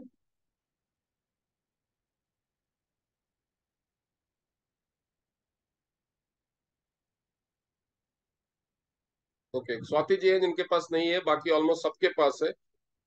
तो इसको अपने लिए रोज इस्तेमाल कीजिए। ऐसे लोग जिनके, खास तौर पे आप हो, आप अगर ये बिजनेस कर रहे हैं तो आप भी ब्रेन का इस्तेमाल बहुत कर रहे हैं। लेकिन अगर आपको लगता है कि मैं तो इतना नहीं करती, लेकिन आपके बच्चे हैं जो बहुत ज्यादा पढ़ाई करते हैं, मतलब बच्चे का मतलब 5-6 साल 7 साल के छोटे बच्चे नहीं, जिनके एडल्ट किड्स हैं, 12th या उससे ऊपर वाली क्लासेस में हैं, इंजीनियरिंग की तैयारी कर रहे हैं, मेडिकल की तैयारी कर रहे हैं, किसी आईएएस आईपीएस सिविल सर्विसेज की तैयारी कर रहे हैं, चार्टर्ड अकाउंटेंट बना, सोचिए उनका ब्रेन कितना यूज करते हैं। 8-8 घंटे 10-10 घंटे पढ़ाई करते हैं, कॉलेज का हो गया, ट्यूशन का हो गया, कोचिंग का हो गया, तो उनको कितनी ब्रेन फटीग होती है। ऐसे में बच्चे इरिटेट हो जाते हैं, इरिटेटेड हो जाते हैं, एजिटेटेड रहते हैं हमेशा, बहुत ही शॉर्ट टेम्पर्ड हो जाते हैं। आपको लगता है कि ये उसका बिहेवियरल चेंज है, नहीं, वो उसका ब्रेन फटीग है। तो ऐसे बच्चों को, खासतौर पे ये आपका हस्बैंड हो जो दिन भर भले वर्क फ्रॉम होम करता हो, कुर्सी से हिलता ना हो, वजन बढ़ा रहा हो, बट स्टिल उसका ब्रेन हमेशा इन्वॉल्व है, कंप्यूटर पे काम करते, कोई भी, जैसे हमारी सविता मैम है वो 8-8 घंटे कंप्यूटर पे बैठी रहती हैं। तो ऐसे लोगों को ये ब्रेसलेट और ये हेड केयर अपरेटस, बहुत सारी महिलाएं हैं जो कंप्लेन करती है, हस्बैंड बहुत गुस्सा करता है, उनको ये ब्रेसलेट पहना दो, ये हेड केयर अपरेटस दिन में 2 बार कर दो उनको, 15-15 मिनट। ये किसी को भी बहुत गुस्सा आता है, उसको आप ये हेड केयर अपरेटस 1 या 2 बार दिन में 15-15 मिनट करना शुरू कर दो। तो जो ब्रेन फटीग जो है, ब्रेन फटीग हमारे पूरे हेल्थ को अफेक्ट करता है। अगर आप किसी का परफॉर्मेंस, जहां पे दिमाग लगाना पड़ता है, उस काम में परफॉर्मेंस और आउटपुट ज्यादा चाहते हैं। अब वो पता है, मलेशिया में जब कोई ट्रेनिंग होती है ना लंबी पूरे दिन की, पूरे दिन की जब लंबी ट्रेनिंग होती है तो सारे पार्टिसिपेंट्स को बोला जाता है कि आप इंडोनेशिया में, मलेशिया में, ये सब कंट्रीज में जब टीएन्स की ट्रेनिंग होती है तो पार्टिसिपेंट्स को बोला जाता है हेड केयर लेके आने के लिए, और वहां पे हेड केयर टाइम बोला जाता है। तो जो स्पीकर है वो भी भले ही बोलता रहेगा लेकिन हेड केयर करता रहेगा, और जो सारे पार्टिसिपेंट्स हैं वो भी हेड केयर करते रहेंगे और सुनते रहेंगे। और वो जब पूरे फुल डे की ट्रेनिंग होती है, जैसे हमारे यहाँ भी बहुत सारी ट्रेनिंग्स होती है ना फुल डे की, जैसे गोवा में ट्रेनिंग होती है कहीं भी, तो जब भी फुल डे की ट्रेनिंग होती है तो वहां पे सबको ये करना, सबको ये लेके आना होता है, इसके बिना एंट्री नहीं हो। क्योंकि नॉर्मली जो हमारा ब्रेन है वो पूरे दिन की ट्रेनिंग में जो सेकेंड हाफ में जो चीजें बताई जाती है वो रिसीव ही नहीं करता, क्योंकि थक चुका होता है। तो नॉर्मली 6 घंटे की ट्रेनिंग होती है, 3 घंटे का फर्स्ट हाफ, 3 घंटे का सेकेंड हाफ। तो दो बार, 3 घंटे के फर्स्ट हाफ में एक बार और 3 घंटे के सेकेंड हाफ में दो बार उनसे ये 15-20 मिनट करवाते हैं। तो जो भी लोग ब्रेन का इस्तेमाल ज्यादा जिनका होता हो, जिन्होंने अपने ब्रेन को लॉकर में जमा कर रखा है, दिमाग इस्तेमाल ही नहीं करना है, उनके लिए तो ये किसी काम का नहीं है, अगर उनको बीपी वीपी की प्रॉब्लम नहीं है तो। लेकिन अगर आपका दिमाग इस्तेमाल आप करते हैं किसी भी चीज के लिए, आप बिजनेस कर रहे हो, पढ़ाई कर रहे हो, आप कोई पेंटर हो, कोई कलाकार हो, कोई गाना लिखते हो, स्टोरीज लिखते हो, कहीं पे भी जहां पे आपका दिमाग इस्तेमाल होता है, आप बहुत ही क्रिएटिव शेफ हैं, तरह तरह के रेसिपीज बनाते रहते हैं, खाना ट्राई करते रहते हैं, वहां पे भी आपका ब्रेन यूज होता है। तो कहीं पे भी अगर आपका ब्रेन यूज होता है तो इसका इस्तेमाल जरूर कीजिए। और एक आप ज्यादा महंगा भी नहीं है, 13,700-800 का है, इससे आप ब्रॉन्ज भी हो जाते हैं, अगर न्यू ज्वाइनर है तो ब्रॉन्ज भी हो जाता है। तो headache dizziness caused by electromagnetic radiation, जो लोग मोबाइल ज्यादा यूज करते हैं या कंप्यूटर पे ज्यादा देर बैठे रहते हैं, अगर उनको उससे हेडेक हो जाता है ज्यादा देर कंप्यूटर या मोबाइल यूज करने से, वो इलेक्ट्रोमैग्नेटिक रेडिएशन का इफेक्ट है। तो आप उसमें भी ये कर सकते हैं। और सब healthy people, not suitable for pregnant women, pregnant women को इसका इस्तेमाल नहीं कराना है। जिनको पेस मेकर या ब्रिज लगा हुआ है हार्ट में, it's not talking about stent, जो स्टेंट है स्टेंट वालों को कर सकते हैं। जिन लोगों को पेस मेकर या ब्रिज लगा हुआ है वो नहीं इस्तेमाल करना है। जो लोग वाइब्रेशन, माइल्ड वाइब्रेशन भी बर्दाश्त नहीं कर सकते, या जिन लोगों को मेटल से एलर्जी है, जो लोग किसी भी तरह के मेटल के लिए एलर्जिक है, उनको सुटेबल नहीं है। इसमें कुछ ध्यान देने लायक बातें भी हैं। Operation should be carried out strictly in accordance with the instructions, तो इंस्ट्रक्शंस के तौर पे करना है, ये नहीं कि स्पाइन पे शुरू कर दिया, और ये नहीं कि सिर्फ पे ये जो तरीका है ना ये करके और यहाँ ले जा रहे हैं, देखो खत्म, ये शुरू यहाँ सेंटर से हो रहा है लेकिन खत्म यहाँ हो रहा है। तो ये जो सिर में जो हेड के मेरिडियन है ना, आप उनको ओवरलैप कर रहे हो, ये उल्टा बीपी बढ़ा देगा।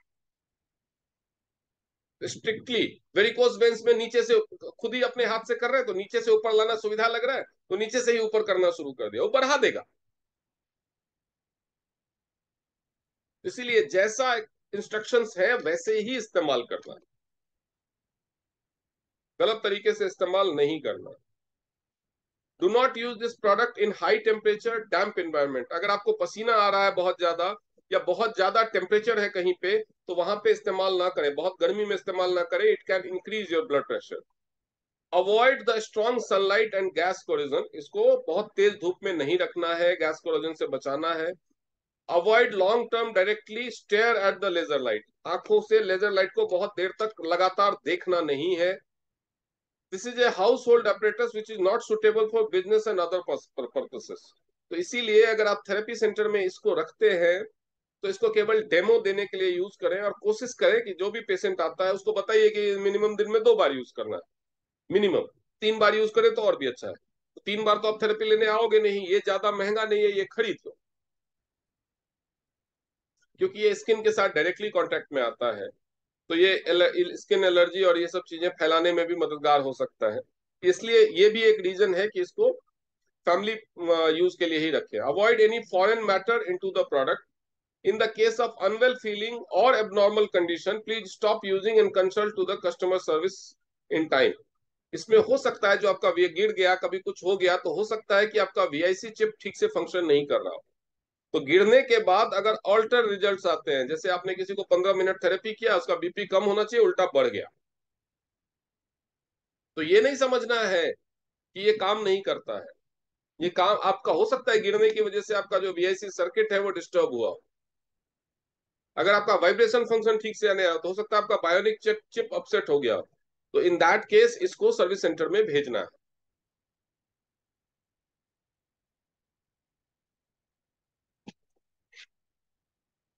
For already receiving A massage therapy please consult with doctor before using. Skin allergies consult medical doctor before use. Thank you. जय हिंद। तो कोई question multi functional health care के ऑपरेटर्स के बारे में? ये तो परमानेंट कस्टमर है। और हाँ, आज अकेला जी भी हो, वेरी गुड। अकेला और मोनमी ने वो बनाया हुआ है, क्या कहते हैं, शिफ्ट लगाया हुआ है। एक दिन मोनमी आएगी, एक दिन अकेला आएगी, दोनों एक साथ कभी नहीं आते। जी बोलिए वो मिसेस गोरा ma'am. Sir good morning. Good morning. Sir मैंने संडे को ब्लड डोनेट किया, उसके पहले बाद आप ये मेरे बताओ, आप ये हैंड रेज वाले पे उंगली रख के बैठते हो क्या? नहीं अच्छा ठीक है, बताओ। सर, अपने को आपने बोला ना कि वो सेम एक हैंड से ही अपने को हेड पे करने का 5 टाइम्स, 1 2 3 and 4 5। तो एक हैंड से ही करेंगे तो एक हाथ दुख नहीं जाएगा? 15 मिनट कंटिन्यूस अरे तो करेंगे एक बार में एक हाथ से करेंगे, फिर हाथ चेंज कर सकते हैं, ऐसे थोड़ी है कि एक ही हाथ से करना है।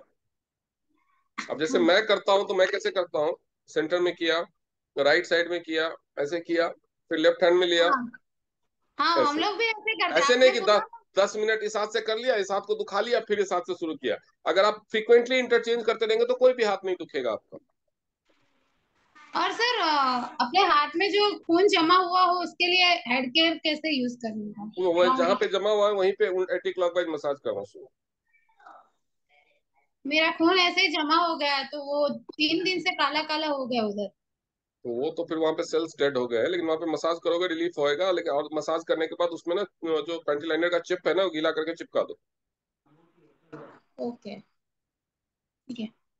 Thank you sir. ओके। हाँ जी रूबी मैम, आप बताइए। Good morning sir. Good morning जी। सर मुझे ये पूछना था, आपने कहा था अपने एक हाथ से अगर हम किसी कस्टमर की हेड केयर से मसाज करते हैं तो अपना दूसरा हाथ भी उसकी बॉडी में कांटेक्ट में रहना चाहिए, इसका क्या मतलब, क्या पर्पज है? आप मान लो कि ये किसी दूसरे का हाथ है जो मेरे सिर यस पे कर यस। रहा है, ठीक है? तो एक तरफ मेरी बॉडी है और दूसरे तरफ उसका हाथ है, तो सर्किट तो कंप्लीट नहीं हो रहा ना।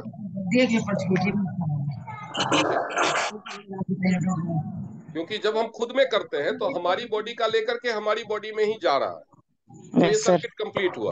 लेकिन यस ये सर। हाथ अगर अलग है और मैंने यहाँ पे लगाया हुआ, तो ये हाथ तो फ्री है, सर्किट कंप्लीट नहीं हो रहा ना। तो सर्किट कंप्लीट करने के लिए टच करना ओके सर। है। Thank you. Okay. Yes Akila ma'am. हाँ डॉक्टर, वो आपने बोला कि फेस के लिए भी यूज कर सकते हैं ना, तो थोड़ी देर वो हार्मोनल चेंजेस के टाइम पे, प्रेगनेंसी के टाइम पे जो चेहरे के ऊपर ये ब्लैक ब्लैक दाग जैसे आने लगते हैं, तो उसके लिए भी यूज कर सकते हैं हाँ हेड केयर? सप्लीमेंट के साथ, जैसे ओपीसी मल्टीविटामिन के साथ या ओपीसी और स्पाइरुलिना के हम्म। साथ अगर आप ये देंगे ना, तो हम्म। बहुत जल्दी ठीक होने लगता है। ओके ठीक है। और दूसरा क्वेश्चन था कि अगर मोबाइल यूसेज करते करते हम लोग ये हेड केयर यूज कर सकते हैं, क्योंकि आपने बताया कि इलेक्ट्रॉनिक्स वगैरह यूज करना नहीं, पेस मेकर अगर है तो नहीं, पेस आपने मेकर अगर हार्ट में कंडीशन। लगा हुआ है या ब्रिज लगा हुआ है ना, तो उसके इंटरफेस के हम्म। साथ, क्योंकि ये भी बायो इलेक्ट्रिसिटी पे चलता है, हाँ, यानी तो वो नहीं यूज इसमें कर भी सकते। इलेक्ट्रिसिटी है, तो उसके इंटरफेस के साथ कोई डिस्टर्ब छेड़छाड़ ना हो जाए। क्योंकि पेसमेकर में तो अगर कुछ सेकंड्स के लिए भी कोई माल फंक्शन हुआ तो वो लाइफ थ्रेटनिंग हो सकता है। बस इसलिए जरूरी नहीं है कि हो ही हाँ। जाएगा, but why to take risk, क्योंकि अगर हुआ तो इतना भयानक हो जाएगा हम्म। कि फिर आपके लिए संभाले नहीं संभलेगा। हाँ, तो वो ये मोबाइल यूसेज अगर कर रहा है क्लाइंट, क्योंकि मेरे क्लाइंट्स कभी कभी फोन उठा लेते हैं या फिर मैसेज करते कभी रहते कभार वेल के आई लिए एम डूइंग चलेगा, बट क्या। Do not make it. बहुत सारे लोग बोलते हैं मोबाइल पे पीसीएम कर रहे हैं और साथ में वो देख रहे हैं, वीडियो देख रहे हैं। हाँ। अगर आपको ओके। देखना है तो टीवी देखो, टीवी सामने में लगा हुआ, आपकी बॉडी को वो डिस्टर्ब नहीं कर रहा है। अब हेड केयर कर रहे हो, बीच में कॉल आ गया, एक आध तो 10 सेकंड 20 सेकंड के लिए आपको इमरजेंसी कॉल उठा लिया, उसमें फर्क नहीं पड़ता। But don't make it a regular habit कि मैं जब भी हेड केयर करूंगा फोन पे बात करते ही करूंगा, ताकि मेरा टाइम यूटिलाइज हो जाए।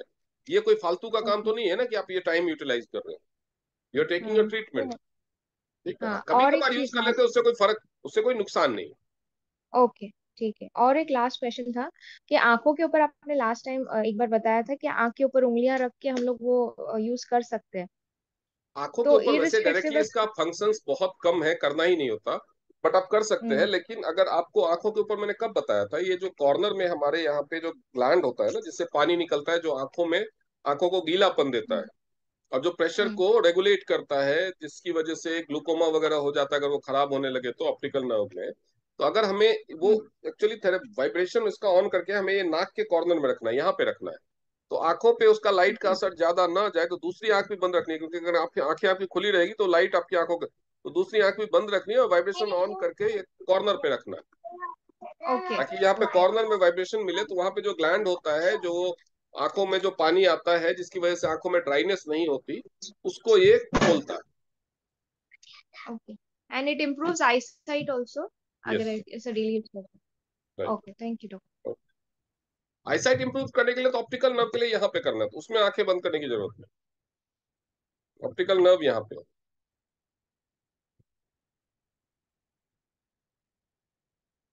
ओके, रामकिशोर शर्मा जी, आप बताइए।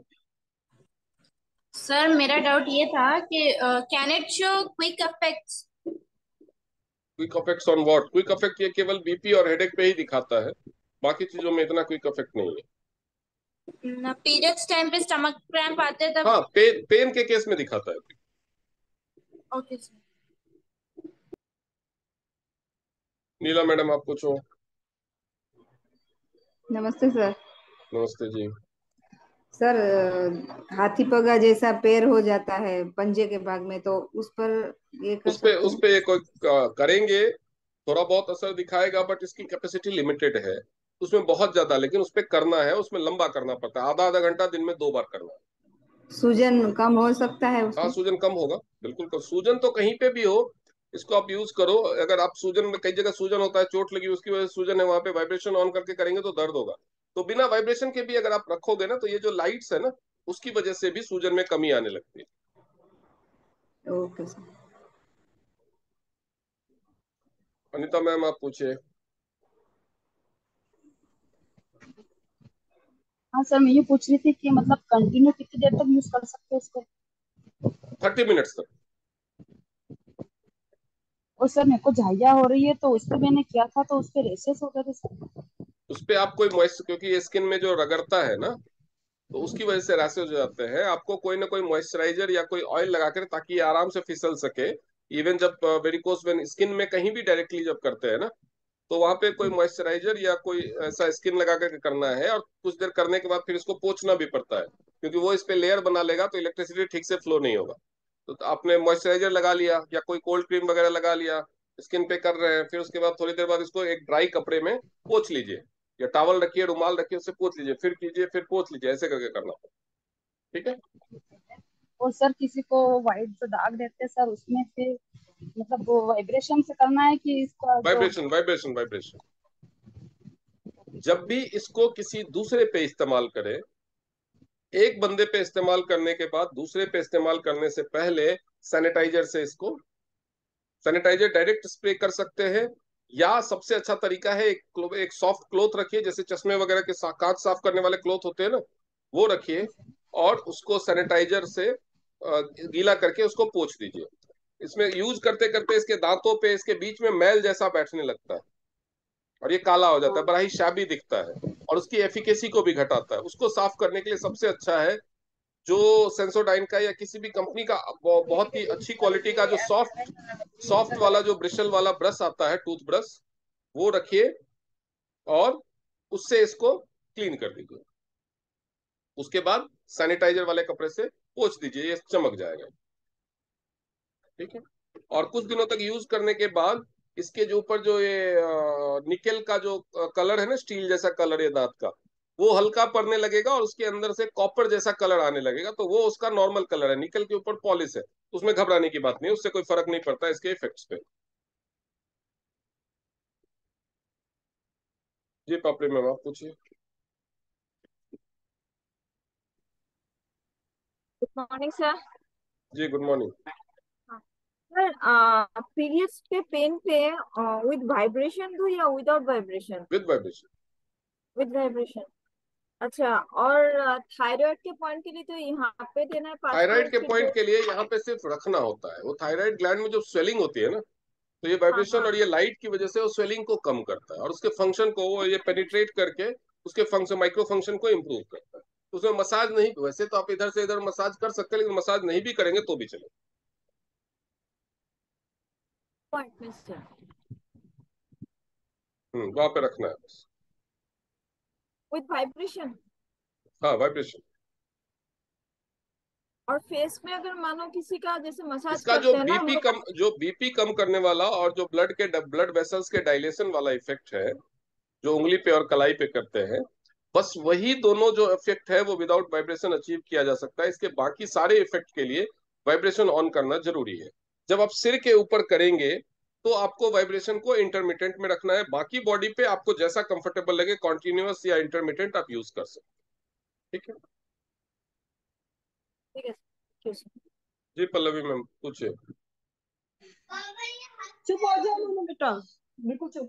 सर सॉरी सर, हाँ ये क्वेश्चन है मेरा कि जब हम सर के सारे पांचों मेरिडियंस में करते हैं तो उनका जो ऑर्डर है वो हम चेंज कर सकते हैं कि नहीं कर सकते? हाँ, कर सकते हैं, लेकिन ये नहीं कि बार बार करते रहना। आप जिस ऑर्डर में शुरू करें उसी ऑर्डर में करते रहे। ये नहीं कि पहले एक बार किया, इधर से 2 बार कर लिया और 4 और 5 हो गया, उसके बाद फिर ऐसे इधर कर लिया। नहीं, अगर आज आपने ये ऑर्डर में शुरू किया है तो पूरा का पूरा 15 मिनट 20 मिनट जो भी करेंगे आप इसी ऑर्डर में करें। अगले दिन आप दूसरे ऑर्डर में कर सकते हैं। आपका म्यूट हो गया। सर वो किया था मैंने, बच्चे शोर कर रहे थे तो।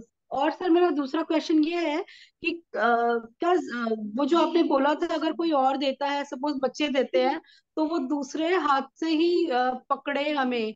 जैसे कई बारी बच्चे बैठ जाते हैं पीठ पे या लेटे हैं या वो कंधे पे बैठ जाते हैं, तो वो काम करता है? बॉडी अच्छे से कांटेक्ट होना चाहिए तो पास होगा, लेकिन जो हैंड्स होते हैं ना, क्योंकि ये एंड पॉइंट्स है एनर्जी के फ्लो का, तो यहाँ से जो बायोइलेक्ट्रिसिटी का फ्लो है ना वो, तो वो ये अगर हाथों को हाथ से पकड़ लिया जाए ना, उसके दूसरे आपका लेफ्ट हैंड है, उस लेफ्ट हैंड से उसका राइट हैंड अगर आप पकड़ लो तो ये सर्किट को सबसे अच्छे से कंप्लीट करता है।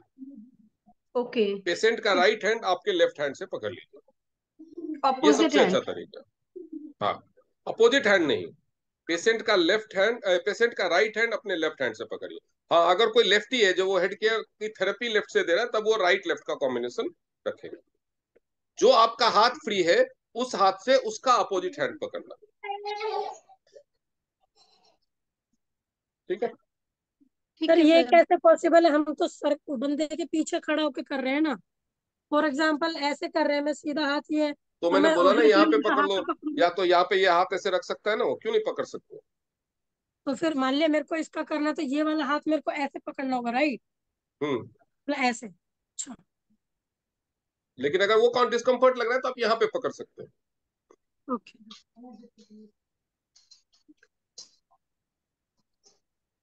मोस्टली हेड पे तो सारे लोग खुद से कर सकते हैं, तो पेशेंट को खुद कर दीजिए और बोलिए खुद से करने के लिए। इतना तामझाम करना क्यों है? पेशेंट को बोलो खुद करेगा, उसको समझा दो, ये तो बहुत ही सिंपल है यूज करने के लिए।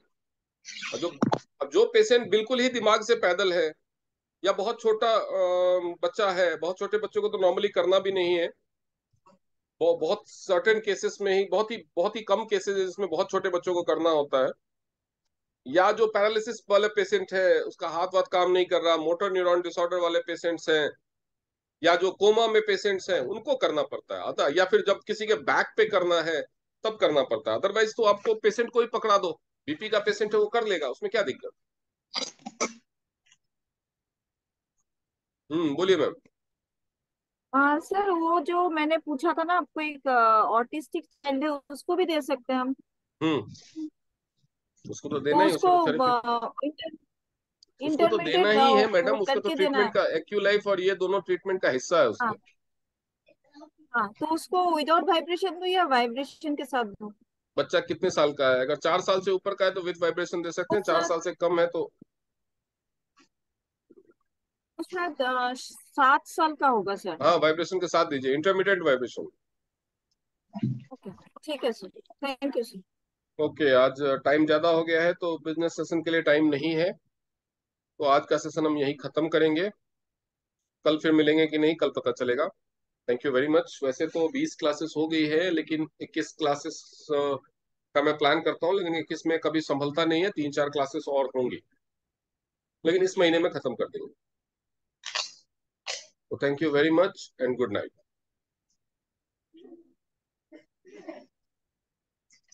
रिकॉर्डिंग